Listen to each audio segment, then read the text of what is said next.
Assalamualaikum warahmatullahi wabarakatuh. Perkenalkan, nama saya Ervina Fitriana. Saya dari kelas B pagi, jurusan Bahasa Inggris. Saya akan menjelaskan tentang belajar dan pembelajaran, atau apa itu belajar dan pembelajaran. Jadi belajar pertama. Belajar merupakan sebuah proses yang ditandai dengan adanya perubahan tingkah laku dari diri seseorang atau individu. Nah, hasil dari proses itu dapat ditunjukkan dalam berbagai bentuk seperti keterampilan, pengetahuan, tingkah laku, sikap, kemampuan, terus daya reaksi, daya penerimaan, dan aspek lainnya yang ada pada diri sendiri atau individu. Jadi, belajar itu sebuah proses atau suatu proses atau aktivitas yang tujuannya untuk merubah diri sendiri. Nah, untuk pembelajaran itu proses interaksi antara peserta didik dan pendidik dan sumber pembelajaran yang ada di lingkungan, tentunya lingkungan peserta didiknya.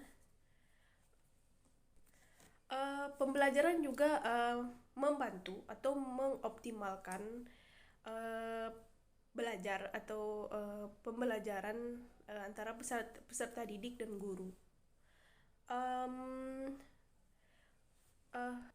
Tentunya peserta didik dan guru harus saling bekerja sama agar tentunya tadi untuk mengoptimalkan kegiatan belajar mengajarnya dengan bertujuan agar informasi yang didapat, yang diperoleh dapat tertanam dan membantu mengembangkan dari individu sendiri atau peserta didiknya. Belajar dan pembelajaran juga mempunyai ciri-ciri. Pertama, di dalam belajar, ciri-cirinya ada enam ciri-ciri dari belajar. Pertama, perubahan itu terjadi secara sadar atau perubahan itu kita sadari dari peserta didik atau dari diri sendiri. Terus bersifat fungsional, terus bersifat aktif dan positif tentunya. Keempat, bukanlah bersifat sementara yang berarti permanen. Tentunya apa yang kita dapatkan itu tidak sementara, permanen, yang positif tentunya.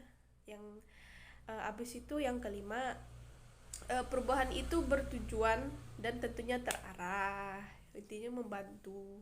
Dan yang terakhir itu mencakup penuh aspek tingkah laku.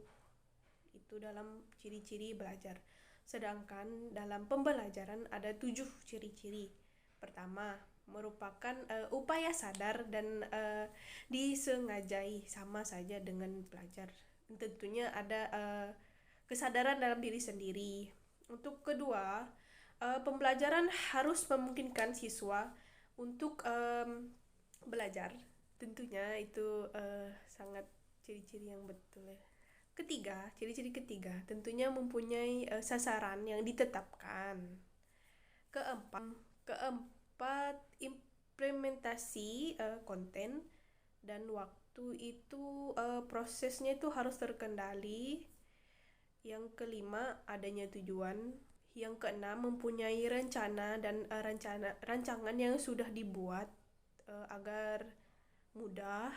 Terus yang terakhir, fokus pada media pembelajaran itu dirancang dengan baik agar lancar dalam proses belajar dan pembelajarannya. Jadi dalam belajar dan pembelajaran itu ada kayak seperti alat pembantu seperti media atau metode yang dilakukan agar proses itu menjadi mudah, membantu. Nah, jadi itu penjelasan yang dapat saya sampaikan. Terima kasih. Assalamualaikum warahmatullahi wabarakatuh.